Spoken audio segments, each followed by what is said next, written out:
create an environment for all of our residents to really begin to recycle more vigorously. There's a Pew Research study showing that Americans who live in communities that encourage reusable goods and materials have more options on recycling and often an increased awareness countywide.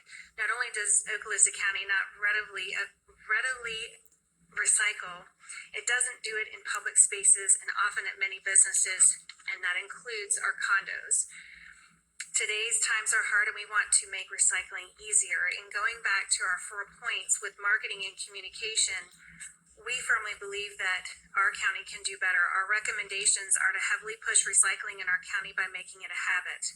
Remind our residents what goes in that yellow bin. We have these wonderful yellow bins, and I would believe a lot of us don't even know personally what goes in them.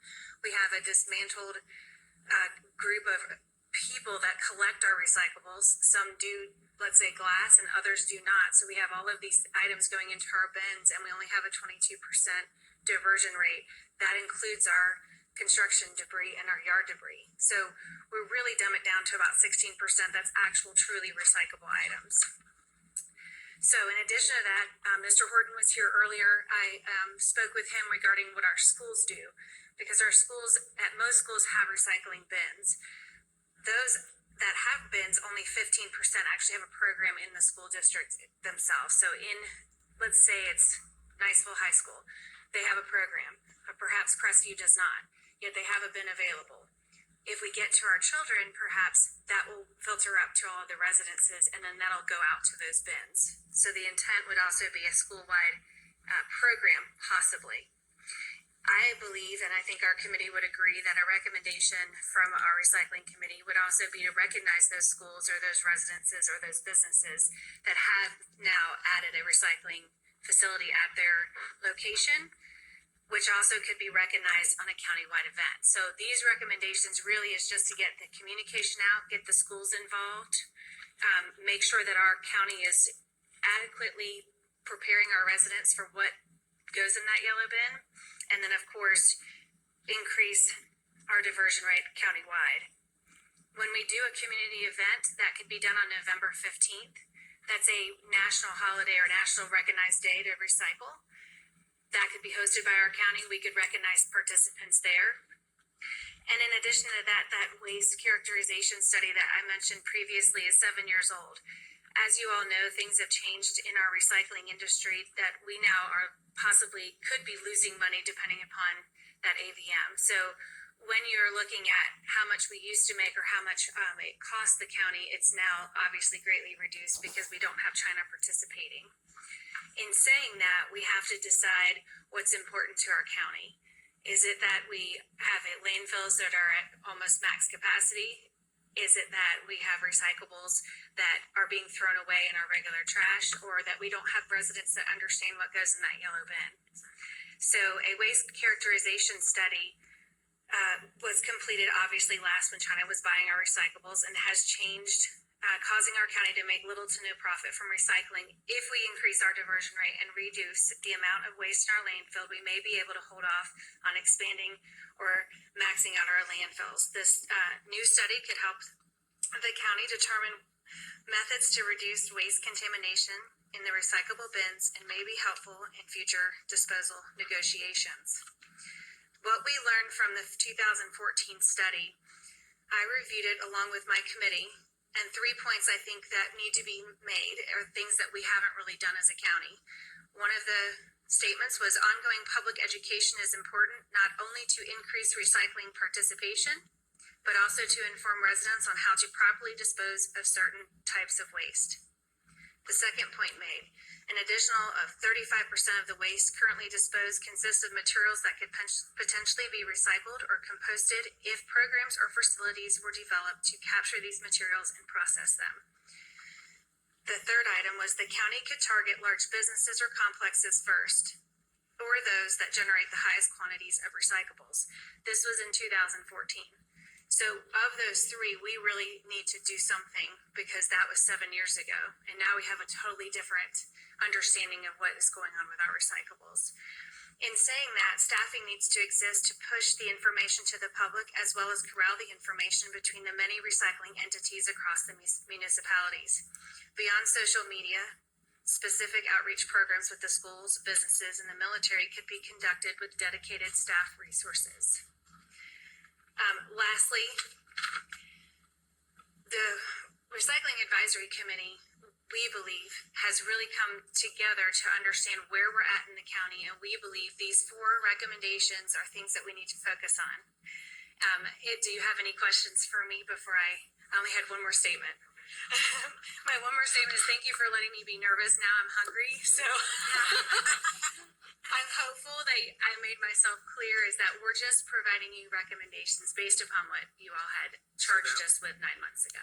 That was me asking a question without interrupting you. That's to okay. say, is she a volunteer? I am. Man, that's great. Thank you for serving, all of you. I really Well, appreciate what you're doing. These beautiful women were with me.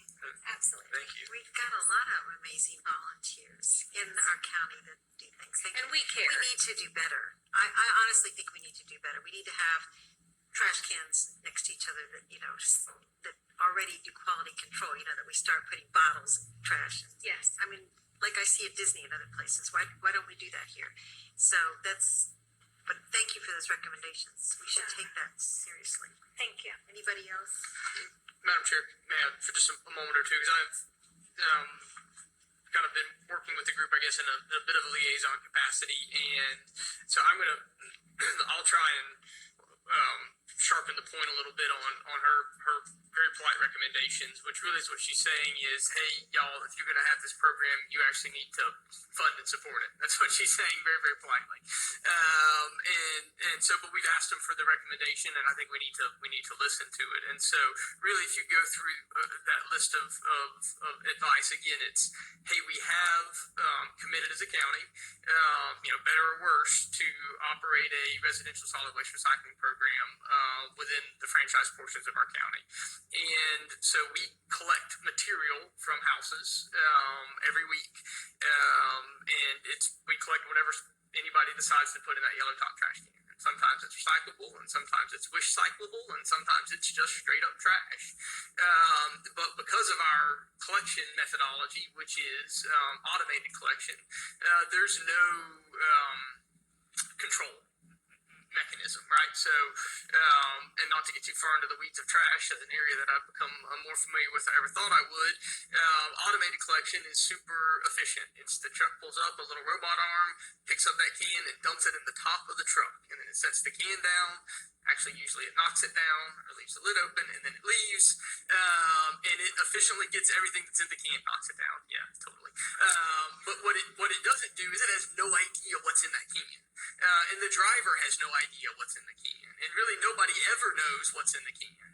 If you want to dispose of a body, it's probably a great place to put it because nobody knows what's in that can. And then it gets mixed with Somebody get him some sandwiches. the material. It gets mixed with the material from 800 houses, and at that point there's zero accountability. And so that's okay. It's a super efficient model, but because of that, I think you then have to, if you're going to operate the program, you probably need to be willing to then build a system around that to make sure that folks are being educated and that you're doing spot checks and that you're actually operating a system that's doing what it was intended to do, which is to identify the portions of the waste stream which can be diverted and divert those, and then not waste money on attempting to divert portions of the stream that are ultimately just going to end up back in a landfill anyways. And so we kind of run a bare bones solid waste operation in Okaloosa County, and so really the reality is that out of all of those recommendations, none of those are going to happen unless we make a conscious decision to dedicate some resources to that process. And so what I would ask is that we direct or authorize staff to take that set of recommendations and then identify what it would cost to fund that. I think very honestly, it's a full-time position to achieve some of the goals and focus that we have that are necessary simply by virtue of operating the program. And I think then that's step one, right? To maximize the resource that we have currently. Like we charge our citizens for recycling, and and so let's make sure it's as good as possible. And then I think that opens up the committee to look at some of the bigger issues that we had really tasked them with originally, which is, was to go beyond not just the collection side of things, but the actual processing, resale, or ultimate, end use of those recyclable materials. There's some challenges there. There's one provider in the Panhandle right now. We all know that, and so we're basically hostage to that one opportunity. The first way that we could is my time up? Sorry. That's it. The first way we can start to look beyond that to have options again is to first have a good, clean stream of recycling and know what we got and what it's worth. So that was one way to say, can we authorize staff as a part of this budget process to look at what it would cost to put within the solid waste department an additional position that's focused on these issues? Thank you. Can I make one more statement, because I meant to mention it earlier? We in Oglesby County do a great job at a lot of things. Recycling is not one of them. Not one of them. And we did do some research that the southern Florida counties, military bases here in Oglesby County are far outperforming what we're doing. They're at 50 to 75%. They're meeting our Florida standard, and we're at like 16 to 22%. We need to do better. Correct. We really do. And thank you for sitting through this entire thing. But I'm 100% hopeful that staff will come back and just even simple things like trash cans where we begin to divide there, like for public use at every hotel, even in our public buildings. But Madam Chair, I don't want to beat a dead horse here. I know it's late in the day, but so separating sounds great, but it's all going right now to a facility that's a single stream resource. So they're going to take that stuff and mix it back up and then separate it on their own again. And so really, it's keying in on understanding the system that's in place and then focusing our education efforts on matching up to the type of program. The realities of what can be recycled and what can't, and how it's actually being recycled. You're much more of an expert in that area than I am. Yeah, no, I'm sure. So, and certainly, it's just, it all comes down to, if we're committed to it, then let's do it right. And if we're not, then I think that's okay too. I think honestly, it's a fair discussion to have, given the change in the recyclables world. If that's a discussion this board wants to have, I'm not opposed to that, but I think if we're going to do it right. Last time I suggested that it didn't go so well. Right. Understood. Well, fair enough. I think I'm filibustering towards consensus here. So. So, Madam Chair, I just want to thank Ms. Grandy for she's had and just very joyful and very sad last couple weeks for life, and to come up today and crush it in terms of your research, your team's research. I love the practicality that you brought it down to an entry point level to say there's great opportunity here, and you gave very practical, forward-looking ways that we can do that. And if it's through direct, where the staff looks at maybe an in-house position or maybe just a community partnership advocacy, whatever we just went through with child welfare, there may be your leadership, your team's leadership will absolutely play a part of it. Your research will absolutely play a part of it. And so I just want to say thank you so much for doing an outstanding presentation and waiting. I know you're hungry, so hopefully you can get good. And I hope your 12:30 wasn't too bad. Ask them to forgive you. I hope it'll be okay. Thanks, Madam Chair. I would take that as a consensus and move forward. I'd be happy to do so. I understand. Can I see one more time how that truck arm operates?